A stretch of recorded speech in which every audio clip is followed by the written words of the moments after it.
Hello student, welcome to coherent English classes. मैं हूं आपका इंस्ट्रक्टर मोहम्मद जियाउल्लाह कमर। आप देख रहे हैं हमारी YouTube channel coherent English classes. और आज इस वीडियो के अंदर हम लोग डिस्कस करने जा रहे हैं बिहार स्कूल एग्जामिनेशन बोर्ड के 11th की किताब रेनबो पार्ट 1 के chapter number 7 the leader of the man, जिसे सिद्धार्थ चौधरी ने लिखा है। ये एक जो है लघु कथा है, एक जो है आप बीती कह सकते हैं इसको।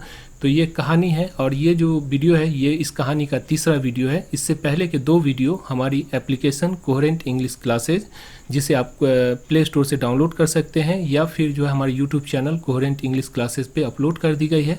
अगर आपने नहीं देखा है पिछला 2 वीडियो तो मैं आपसे रिक्वेस्ट करता हूँ कि पहले पिछले 2 वीडियो को आप देखिए, फिर उसके बाद जो है ये तीसरा वीडियो देखना स्टार्ट कीजिए। इस तीसरे वीडियो के अंदर हम लोग क्या करेंगे, सबसे पहले हर पैराग्राफ का लाइन बाय लाइन ट्रांसलेट करेंगे, उसको एक्सप्लेन करेंगे और फिर जो है समराइज करने की कोशिश करेंगे। साथ में जो वर्ड मीनिंग है उसे भी हम देखेंगे इस वीडियो के अंदर। तो आइए स्टार्ट करते हैं।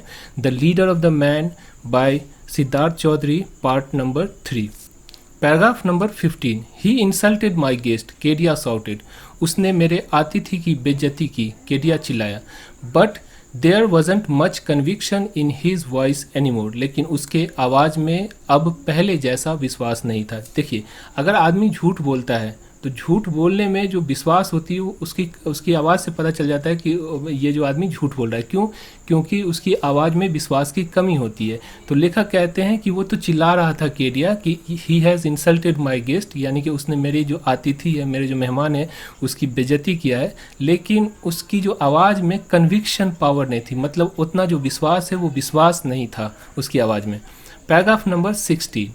This rule have been made by us mister Kedia. ये नियम कानून हमारे द्वारा बनाए गए हैं mister Kedia. And mister Singh was only doing what he has been told to do. और मिस्टर सिंह केवल वही कर रहे हैं जो उसे करने के लिए बोला गया है या कहा गया है। And it is for our own safety. और ये जो है हमारी अपनी सुरक्षा के लिए है। लेखक ने कहा, किसको कहा? केडिया को कहा। अगर आपने पार्ट 2 देखा होगा तो आपको पता होगा कि मिस्टर शर्मा नाम के एक जो है व्यक्ति थे जो कि केडिया के दोस्त थे। वो केडिया से मिलने आए थे। तो रूप सिंह उस वक्त ड्यूटी पे मौजूद था, यानी वॉचमैन था। और उसने क्या किया, मिस्टर शर्मा को ये कहा कि आप जो है रूप सिंह से मिल सकते हैं, लेकिन आप जो है रूप सिंह से पहले इंटरकॉम पे बात कर लीजिए। अगर वो अलाउ करते हैं तभी आप उसके रूम में जा सकते हैं, वरना नहीं जा सकते हैं। इस पर केडिया क्या सोचा, उसने सोचा कि ये जो है बेइज्जती है, क्योंकि दूसरे जो चौकीदार होते थे वो जो मिस्टर शर्मा आते थे तो उसे डायरेक्टली जो है केडिया के घर पे भेज देते थे, क्योंकि जो पिछले चौकीदार थे उसको जानते थे लेकिन रूप सिंह उसे नहीं जानता था। इसकी वजह से जो केडिया चिल्ला रहा था और उसके बाद जब लेखक को चिल्ला कर बता रहा था कि इसने मेरे जो गेस्ट का इंसल्ट किया है, तो लेखक ने कहा कि ये देखिए, ये जो रूल्स हम लोग बनाते हैं कि कोई भी पराये व्यक्ति को बिल्डिंग के अंदर प्रवेश नहीं करने देना चाहिए, वो हमने बनाया है। और जो मिस्टर रूप सिंह है वो सिर्फ अपनी ड्यूटी निभा रहे थे, जो हमने कहा है वही कर रहे थे। और ये जो है हमारी अपनी सेफ्टी के लिए, यानी कि ये हमारी सुरक्षा के लिए। समझ में आ गया? आगे चलते हैं। Paragraph number 17। Sharma and Kedia glare at me. और फिर जब देखा कि लेखक जो है रूप सिंह का समर्थन कर रहे हैं, तो ये जो शर्मा था और जो केडिया था, इस दोनों ने क्या किया, टकटकी लगाकर किसको देखा? लेखक को देखा। ग्लेयर्ड का मतलब क्या होता है? टकटकी लगाकर देखना, यानी अचानक जो है आपकी एक्सपेक्टेशन, आपकी उम्मीद से अगर कोई चीज़ विपरीत हो जाता है तो आप देखते नहीं, एकदम अचानक टकटकी लगाकर देखते हैं, तो उसे हम क्या कहते हैं इंग्लिश में? ग्लेयर। तो Sharma and Kedia glare at me, यानी शर्मा और केडिया जो है हमें टकटकी लगाकर देख रहा था। And then Kedia said. और फिर केडिया ने कहा, ऋत्विक। ऋत्विक कौन है? ऋत्विक जो लेखक का निक नेम है, ठीक है। तो Ritwik, I am going to complain to your father. मतलब कि ऋत्विक, मैं तुम्हारे बाप यानी कि पिताजी को शिकायत करने जा रहा हूँ। You don't even know how to talk to your elder. यानी कि तुम्हें ये भी पता नहीं है कि बड़ों से कैसे बात की जाती है। I smiled at him and keep quiet. और मैं उस पे यानी कि मिस्टर केडिया पे मैं हंसा, यानी कि मुस्कुराया और चुप रहा, मैंने कुछ नहीं कहा। He went away. और वो जो है वेंट अवे का मतलब वो चला गया। हरीडली का मतलब होता है क्या? जल्दबाजी में। Into the elevator. एलिवेटर का मतलब होता है लिफ्ट। तो उसने क्या किया, जल्दबाजी में लिफ्ट की ओर बढ़ा विथ हिज फ्रेंड, अपने दोस्तों के साथ इन टो का मतलब समझिए, टो का मतलब क्या होता है। टो का मतलब होता है जैसे आपने कोई गाड़ी को रॉन्ग साइड में पार्क कर दिया, तो देखते होंगे जो बीएमसी की जो गाड़ी आती है, मतलब जो म्यूनसिपालिटी की गाड़ी आती है, और वो आपकी गाड़ी में चेन लगाकर उसको खींच कर लेकर जाती है। तो जो गाड़ी खींच कर लेकर जाती है उसे टोइंग व्हीकल कहते हैं, मतलब कि खींच कर लेकर जाने वाला, टोचन लगाकर किसी चीज़ को लेकर जो जाता है उसको क्या कहते हैं, टोइंग व्हीकल कहते हैं। तो टो का मतलब होता है खींच कर लेकर जाना। तो जो मिस्टर केडिया था वो जल्दी से लिफ्ट की तरफ बढ़ा और साथ में अपने दोस्त का जो है हाथ पकड़कर उसको खींचते हुए भी एलिवेटर की तरफ यानी कि लिफ्ट की तरफ ले गया। आई टुक द स्टेयर, और मैं सीढ़ी चढ़ने लगा, क्योंकि जो केडिया था वो एलिवेटर पर चढ़ गया। तो इसकी वजह से लेखक ने देखा कि केडिया एकदम गुस्से में आग बबूला बना हुआ है, तो उसे लिफ्ट से जाने दिया। और जो लेखक थे उसने क्या किया, स्टेयर का सहारा लिया, मतलब जो सीढ़ी होता है उस सीढ़ी से अपने घर के ऊपर चले गए। Paragraph number 18, later on I learn from Munna. Later on का मतलब होता है बाद में, आई लर्न फ्रॉम का मतलब होता है, लर्न का मतलब होता है सीखना, लेकिन अगर कोई व्यक्ति से कोई चीज़ पता चले उसे भी लर्न कहते हैं, ठीक है। तो आई लर्न फ्रॉम मुन्ना, मुझे मुन्ना से पता चला, माई सर्वेंट, मुन्ना कौन है, सर्वेंट है किसका, ऋत्विक का। ऋत्विक कौन है, सिद्धार्थ चौधरी जो लेखक है वो। तो आई लर्न फ्रॉम मुन्ना, मैंने मुन्ना से मुझे पता चला, जो मेरा जो सर्वेंट है, मेरा नौकर है, उससे, दैट की हिज नेम वॉज रूप and that he was a Rajput, कि वो जो व्यक्ति था जिसे ऋत्विक चिल्ला रहा था वो व्यक्ति कौन था, रूप सिंह था, और ही वॉज अ राजपूत, और वो कौन था, राजपुत्र था। समझ में आ गया। Munna also told me, Munna ने यह भी बताया लेखक को, that the other guards didn't like him, जो दूसरे जो गार्ड्स होते हैं, मतलब उसी के जो साथी हैं, 2 3 4 5 जो भी गार्ड है, वो डिडंट लाइक हिम, उसे पसंद नहीं करते हैं। किसको, रूप सिंह को। क्यों नहीं पसंद करते, अब उसके बारे में भी बताएंगे। मच यानी he didn't like him much, मतलब उसे अधिक पसंद नहीं करते हैं। And thought him to be हठी एंड स्टक अप, और उसे जो है एक हट्ठी का मतलब होता है जिद्दी, और स्टक अप का मतलब होता है मगरूर यानी कि घमंडी। उसे एक जिद्दी और घमंडी व्यक्ति समझते हैं। आगे जब चलेंगे, जब पढ़ेंगे आप, तो आपको पता चलेगा। हालांकि ये दोनों चीज़ जो है रूप सिंह के अंदर नहीं थी। He thought this was because Roop was of a forward class, मतलब ये जो सोच था, जो मुन्ना था, उसने जो लेखक को बताया, तो लेखक ने पूछा कि ऐसा क्यों है। तो उसने कहा कि देखिए, ये जो रूप सिंह है ये फॉरवर्ड कास्ट के हैं। फॉरवर्ड कास्ट का मतलब होता है उच्च जाति के, जैसे ब्राह्मण हो गया, बनिया हो गया, तो ये सब जो है राजपूत हो गया, ये सब ऊंची जाति के होते हैं। तो ये जो रूप सिंह था वो राजपुत्र था और ये ऊंची जाति का था। इसकी वजह से जो दूसरे जो चौकीदार थे वो जो है उसे, मतलब रूप सिंह को पसंद नहीं करते थे। ऑल अदर्स बीइंग बैकवर्ड, और दूसरे जो चौकीदार थे वो क्या थे, बैकवर्ड थे। बैकवर्ड मतलब जो छोटी जाति या पिछड़ी जाति के लोग थे, इसकी वजह से उससे चिढ़ते थे। किससे, रूप सिंह से। ही जनरली केप्ट टू हिमसेल्फ, वह सामान्यतः, यानी कि जो रूप सिंह है वो सामान्यतः, अमूमन, आमतौर पर अपने आप से ही मतलब रखता है, यानी दूसरे के पैजामे में जो है टांग नहीं अड़ाता है। And after his duty were over, और ड्यूटी खत्म हो जाने के बाद, जब उसका ड्यूटी खत्म हो जाता है उसके बाद, read books in the guard room, और गार्ड रूम में किताब पढ़ने लगता है। जब उसका ड्यूटी खत्म हो जाता है दूसरे से बातचीत नहीं करता है और वो जो है गार्ड रूम के अंदर जो है किताब पढ़ने लगता है। All this seems to Munna as a subversive behaviour, Munna को ये सब जो है विनाश के जो है व्यवहार लगता है। मतलब कि देखिए, आप किसी के ग्रुप में हैं और वो ग्रुप जो है हर रोज़ शराब पीता है और आप एक दिन भी नहीं पीते हैं, मतलब शराब से दूर भागते हैं, तो वो ग्रुप के लोग, हालांकि आप उसका कुछ नहीं कर रहे हैं, उसको ये नहीं कह रहे हैं कि आप शराब मत पीजिए, लेकिन फिर भी वो ग्रुप के लोग क्या करेंगे, आपसे चिढ़ने लगेंगे। तो इसी तरह से, क्योंकि जो चौकीदार होता है उसकी ज़िंदगी क्या होती है, बस दिन भर ड्यूटी करो और साथ में जो कब शाम का समय मिले तो शराब में या फिर जो है इधर उधर की बात में अपना समय गवाए। तो रूप सिंह ऐसा नहीं करता था, वो क्या करता था, जैसे ही समय मिलता वो किताब पढ़ने लगता था। But even he grudgingly agreed that he was the best ever security guard that had work at our building, लेकिन फिर बाद में वही जो मुन्ना है उसने क्या कहा, उसने अनिच्छापूर्वक, गार्डिंगली मतलब अनिच्छा पूर्वक यानी इच्छा नहीं होने के बावजूद उसने इस बात पर सहमति व्यक्त की कि वह हमारे बिल्डिंग का यानी कि रूप सिंह जो है वो हमारे बिल्डिंग में काम करने वाले सबसे अच्छे सुरक्षा गार्डों में से एक गार्ड है।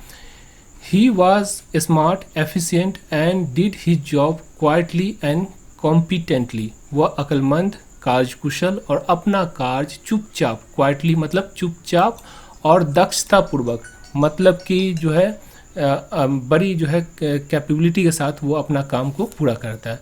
And for this he got the princely sum of 600 rupees a month, और इसके लिए उसे जो है शाही तनख्वाह मतलब कि यहाँ पे लेखक जो ताना कसते हुए कहते हैं कि ये सारा काम दिन भर करता है और उसके लिए उसे कितना मिलता है, शाही तनख्वाह मिलता है, कितना 600 रुपये प्रति महीने का।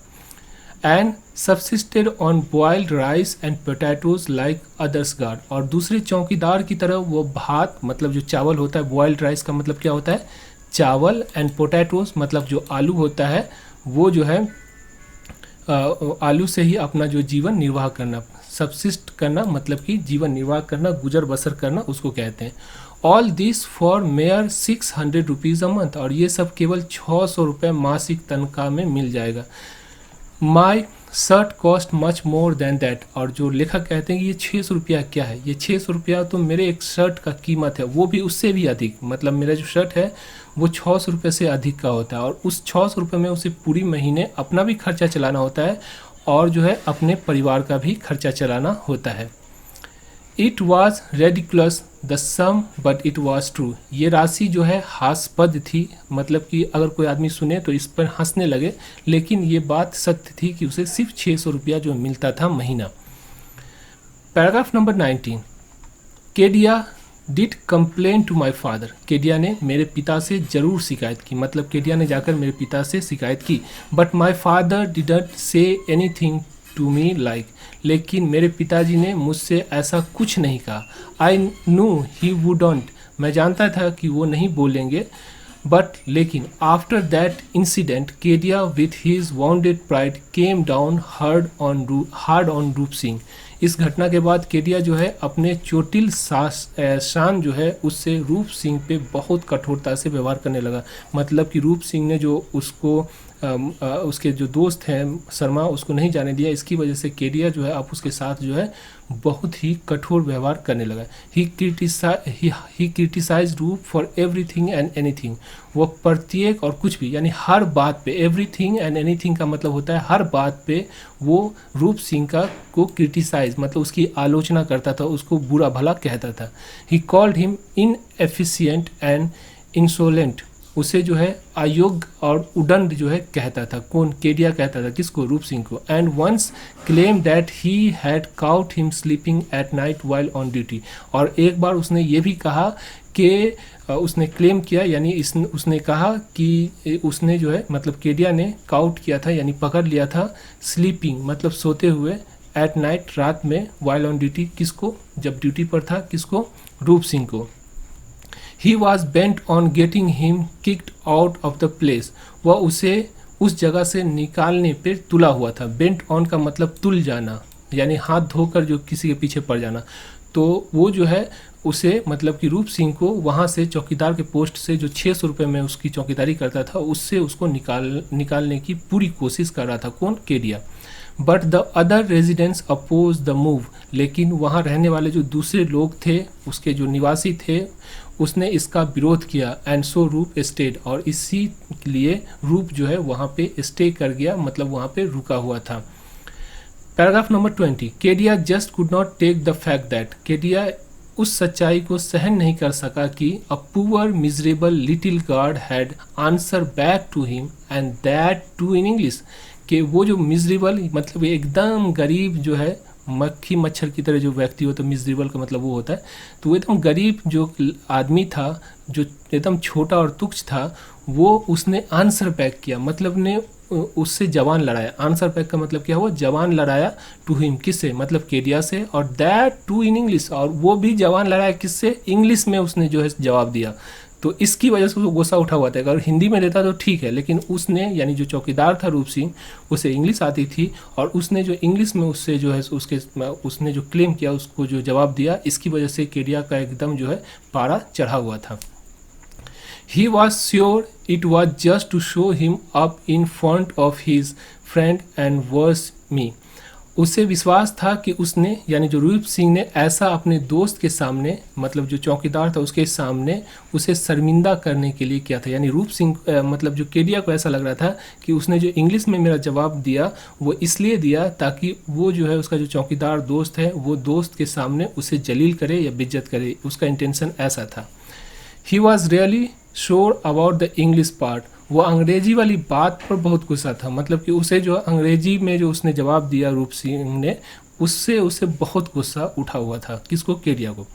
Paragraph number 21। In his blind vanity he probably never even realise that, अपने झूठे अभिमान में उसे संभवतः कभी एहसास ही नहीं हुआ कि he could have been wrong, कि वो गलत भी हो सकता है। मतलब कि केडिया को जब आदमी को घमंड आ जाती है तो उसमें सही और गलत का फ़र्क जो है ख़त्म हो जाता है। तो लेखक यही कहते हैं कि केडिया को ये भी पता नहीं कि हो सकता है कि वो भी गलत हो, ऐसा कुछ कभी उसके दिल में एहसास नहीं आया। He had always been rich, वो हमेशा से धनी था। And rich are always right according to him, और उनके अनुसार यानी केडिया के अनुसार अमीर जो होता है हमेशा सही होता है।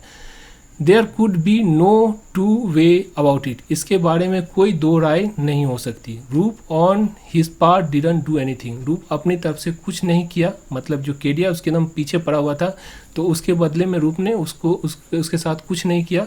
That he was counter reactionary, जो कि विरोधात्मक प्रतिक्रिया हो, मतलब कि जैसे केडिया ने उसके साथ बुरा बर्ताव कर रहा था तो रूप सिंह को भी करना चाहिए, लेकिन रूप सिंह ने ऐसा नहीं किया। एक्सेप्ट, बस इसको छोड़ के, that he stops saluting Kedia, कि उसने जो है केडिया को जब मिलता है तो देखते होंगे चौकीदार सैल्यूट करता है, मतलब सलाम करता है, तो उसने सलाम करना छोड़ दिया केडिया को। When ever someone else would be with Kedia, जब कभी भी कोई और केडिया के साथ होता, he would salute the other person but ignore Kedia, वो दूसरे को सलाम कर देता लेकिन केडिया को नज़रअंदाज कर देता। समझ में आ गया? And this glad him no end, और इससे उसको यानी कि केडिया को काफ़ी चीड़ होती थी। ग्लेड का मतलब बहुत ज़्यादा उसको चीड़ होती थी। तो इस तरह से इस वीडियो का तीसरे पार्ट का समापन हुआ। आशा करता हूँ ये वीडियो आपको अच्छी लगी होगी। अगर ये वीडियो आपको अच्छी लगती है तो आप हमारी ऑनलाइन क्लासेस को ज्वाइन कर सकते हैं। बस 400 रुपये में आपको पूरी बुक भी प्रोवाइड होती है 368 पेज की, प्लस जो है पोस्टेज चार्ज है वो भी उसी में इंक्लूड होता है, और साथ में पूरा चैप्टर का जो वीडियो है जिस तरह अभी पढ़ा रहे हैं हम आपको उसी तरह हम लोग पढ़ा के देते हैं। तो आप ज़रूर ज्वाइन कीजिए। अगर आप टीचर हैं तब भी आपके लिए कोर्स बहुत ही अच्छा है, अगर आप स्टूडेंट हैं तब भी आपके लिए ये कोर्स बहुत अच्छा है। Thank you so much for watching coherent English classes.